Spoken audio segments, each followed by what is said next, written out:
ओम बृहस्पति नमो नमः। प्रिय भक्तों, भगवान विष्णु माँ लक्ष्मी की कृपा सदा आप और आपके परिवारजनों पर बनी रहे। आप सभी का दिन शुभ और मंगलमय हो। आज हम प्रस्पान करेंगे बृहस्पतिवार व्रत कथा यानी गुरुवार व्रत कथा। बृहस्पतिवार का दिन भगवान विष्णु को समर्पित है।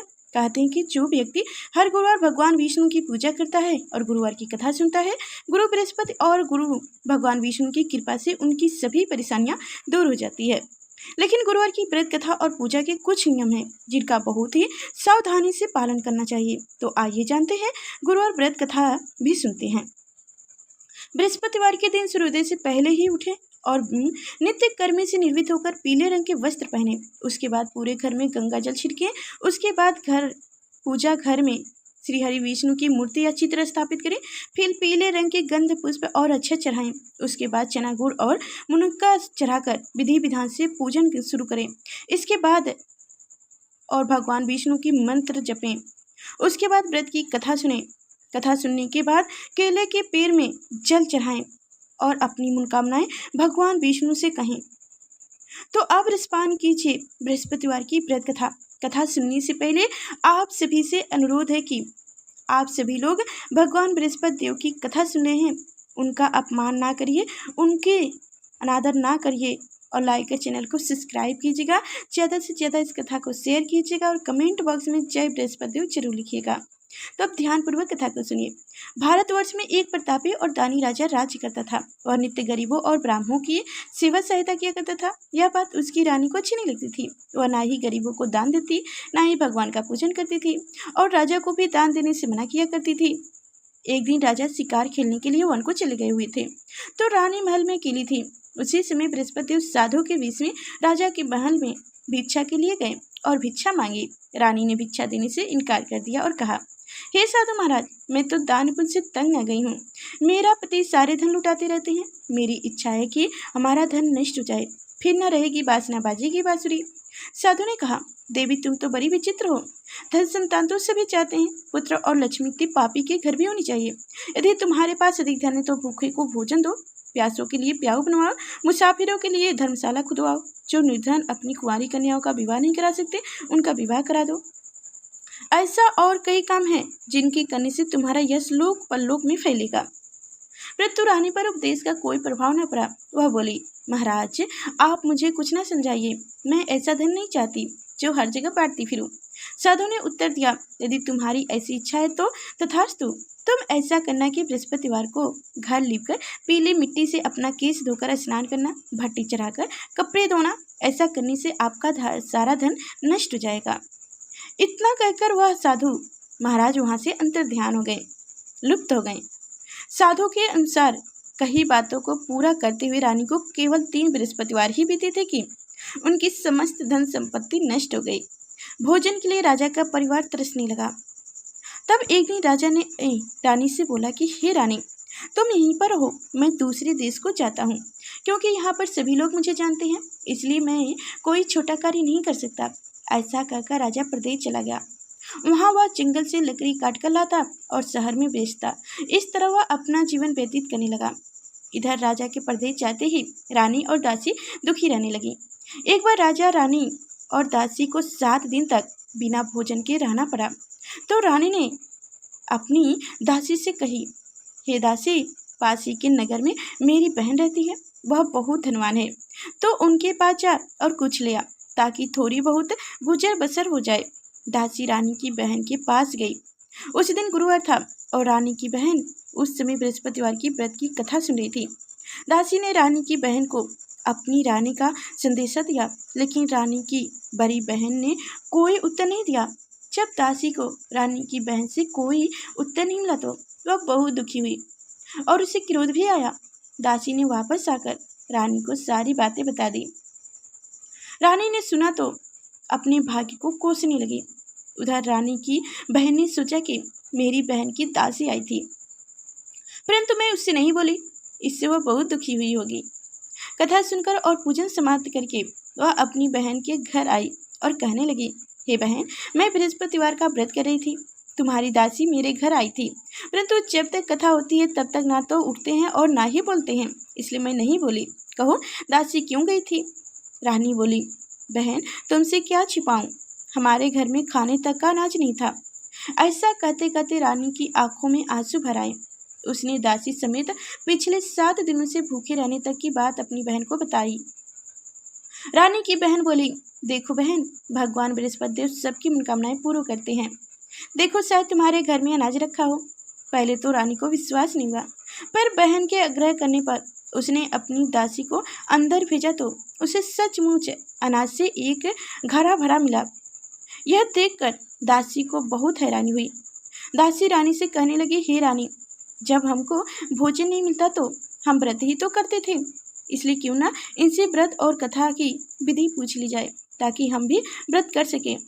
तब रानी ने अपनी बहन से बृहस्पतिवार व्रत के बारे में पूछा। उसकी बहन ने बताया, बृहस्पतिवार के व्रत में चने की दाल तथा मनुक्का से विष्णु भगवान का पूजन, केले की जड़ में पूजन कर तथा दीपक जलाएं, व्रत कथा सुने और पीले भोजन ही करें, इससे बृहस्पति देव प्रसन्न होते हैं।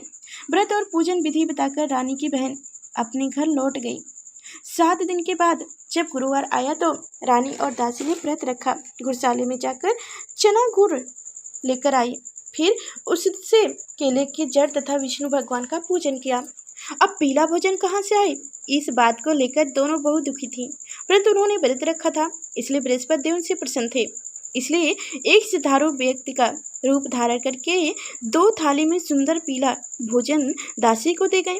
भोजन पाकर दासी प्रसन्न हुई और फिर रानी के साथ मिलकर भोजन ग्रहण किया। उसके बाद वो सभी गुरुवार को व्रत और पूजन करने लगे। बृहस्पति भगवान की कृपा से उनके पास फिर से धन संपत्ति आ गई, परंतु रानी फिर से पहले की तरह आलस करने लगी। तब दासी बोली, देखो रानी, तुम पहले भी इसी प्रकार आलस करती थी, तुम्हें धन रखने में कष्ट होता था, इस कारण सभी धन नष्ट हो गए, और अब जब भगवान बृहस्पति की कृपा से धन मिला है तो तुम्हें फिर से आलस होता है। रानी को समझाते हुए दासी कहती है कि बड़ी मुश्किलों के बाद हमने यह धन पाया है, इसलिए हमें दान पुण्य करना चाहिए, भूखे मनुष्यों को भोजन कराना चाहिए और धन को शुभ कार्य में खर्च करना चाहिए, जिससे तुम्हारे कुल का यश बढ़े, स्वर्ग की प्राप्ति होगी तथा पितृ प्रसन्न होंगे। दासी की बात मानकर रानी अपना धन शुभ कार्य में खर्च करने लगी, जिससे पूरे नगर में उनका यश फैलने लगा। एक दिन राजा दुखी होकर जंगल में एक पेड़ के नीचे आसन जमाकर बैठ गया। वह अपनी दशा को याद करके व्याकुल होने लगा। बृहस्पतिवार का दिन था। एकांत उसने देखा कि निर्जन वन में एक साधु प्रकट हुए। वह साधु वेश में स्वयं बृहस्पति देवता थे।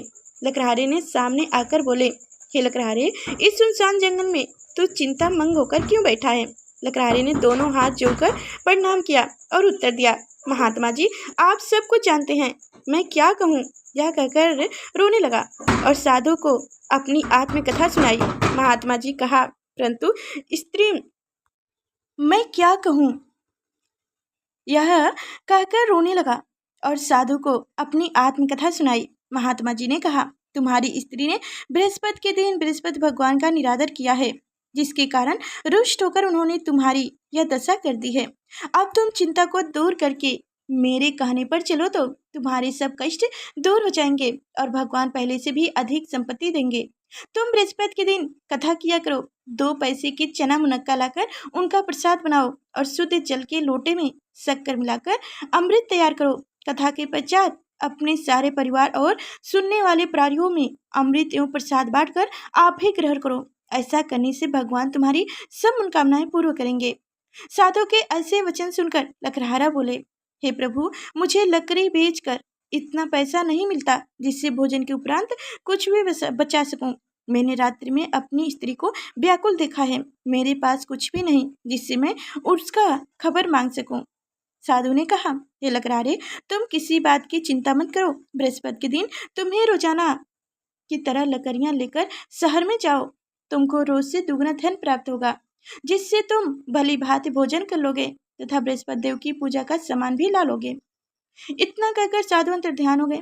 धीरे धीरे समय व्यतीत होने पर फिर वही बृहस्पतिवार का दिन आया। लकड़हारा जंगल से लकड़ी काटकर किसी शहर में बेचने गया। उसे उस दिन और दिनों से अधिक पैसा मिला। राजा ने चना गुड़ आदि लाकर गुरुवार का व्रत किया। उस दिन से उनके सभी कलेश दूर हो गए। परंतु जब दोबारा गुरुवार का दिन आया तो बृहस्पतिवार का व्रत करना भूल गया। इस कारण बृहस्पति भगवान नाराज हो गए। उस दिन उस नगर के राजा ने विशाल यज्ञ का आयोजन किया था तथा शहर में यह घोषणा करवा दी कि कोई भी मनुष्य अपने घर में भोजन न बनाए, आग भी न जलाए, समस्त जनता मेरे यहाँ भोजन करने आए। इस आज्ञा को जो नहीं मानेगा उसे फांसी की सजा दी जाएगी।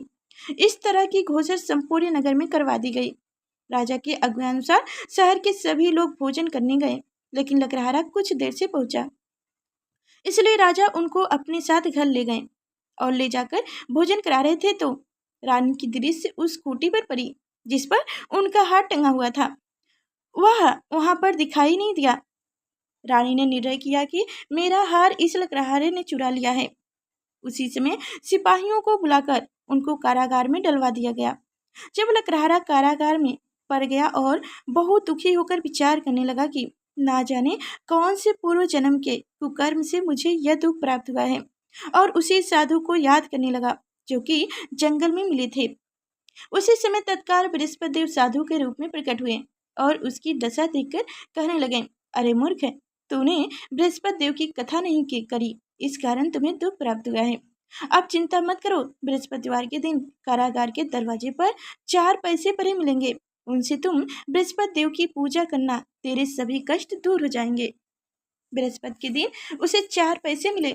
लकड़हारे ने कथा कही। उसी रात्र को बृहस्पति देव ने उस नगर के राजा को स्वप्न में कहा, हे राजा, तूने जिस आदमी को कारागार में बंद कर दिया है वह निर्दोष है, वह राजा है, उसे छोड़ देना। रानी का हार उसी खूंटी पर टंगा हुआ लटका है। अगर तू ऐसा नहीं करेगा तो मैं तेरे राज्य को नष्ट कर दूंगा। इस तरह रात्रि के स्वप्न को देखकर राजा प्राप्त काल उठा और खूंटी पर हार देकर लकड़हारे को बुलाकर क्षमा मांगी तथा लकड़हारे को योग्य सुंदर वस्त्र आभूषण देकर विदा कर दिया। बृहस्पति देव के आज्ञानुसार लकड़हारा अपने नगर को चल दिया। राजा जब अपने नगर के निकट पहुंचा तो उसे बहुत आश्चर्य हुआ। नगर में पहले से अधिक बाग, तालाब, कुआं तथा बहुत सी धर्मशाले, मंदिर आदि बन गई हुई थी। राजा ने पूछा, यह किसका बाग और धर्मशाला है? तब नगर के सब लोग कहने लगे कि यह सब रानी और दासी के हैं। तो राजा को आश्चर्य हुआ और गुस्सा भी आया। जब रानी ने यह खबर सुनी कि राजा आ रहे हैं तो उन्होंने दासी से कहा कि हे दासी, देख राजा हमको कितनी बुरी हालत में छोड़ गए थे। हमारी ऐसी हालत देखकर वह लौट न जाए, इसलिए तू दरवाजे पर खड़ी हो जा। आज्ञा अनुसार दासी दरवाजे पर खड़ी हो गई। राजा आए तो उन्हें अपने साथ लिया लाई। तब राजा ने क्रोध करके अपनी रानी से पूछा कि यह धन तुम्हें कैसे प्राप्त हुआ है? तब उन्होंने कहा, हमें यह सब धन बृहस्पति देव के इस व्रत के प्रभाव से प्राप्त हुआ है। राजा ने निर्णय किया, 7 रोज बाद तो सभी बृहस्पति देव का पूजन करते हैं, परंतु मैं प्रतिदिन दिन में 3 बार कहानी तथा रोज व्रत किया करूंगा। अब हर समय राजा के दुपट्टे में चने की दाल बधी रहती तथा दिन में 3 बार कहानी कहता। एक रोज राजा ने विचार किया कि चलो अपनी बहन के यहाँ से हो आऊं। इस तरह निर्णय कर राजा घोड़े पर सवार होकर अपनी बहन के यहाँ कुछ चलने लगा। मार्ग में उसने देखा कि कुछ आदमी एक मुर्दे को ले जा रहे हैं। उन्हें रोककर राजा कहने लगा, अरे भाइयों, मेरी बृहस्पति देव की कथा सुन लो। वो बोले, लो, हमारा तो आदमी मर गया है, इनकी अपनी कथा की परी है। परंतु कुछ आदमी बोले, अच्छा कहो, हम तुम्हारी कथा भी सुनेंगे। राजा ने दाल निकाले और जब कथा आती हुई तो मुर्दा हिलने लगा, और जब कथा समाप्त हो गई तो राम राम करके मुर्दा उड़कर खड़ा हो गया। आगे मार्ग में उसे एक किसान खेत में हल चलाता मिला।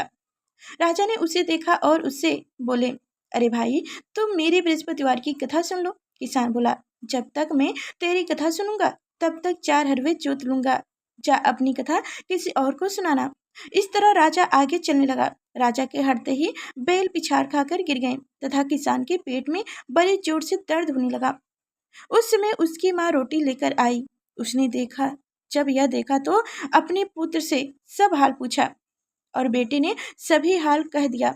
तो बुढ़िया दौड़ती दौड़ती उस घुड़सवार के पास गई और उससे बोली कि मैं तेरी कथा सुनूंगा, तू अपनी कथा मेरे खेत पर चलकर ही कहना।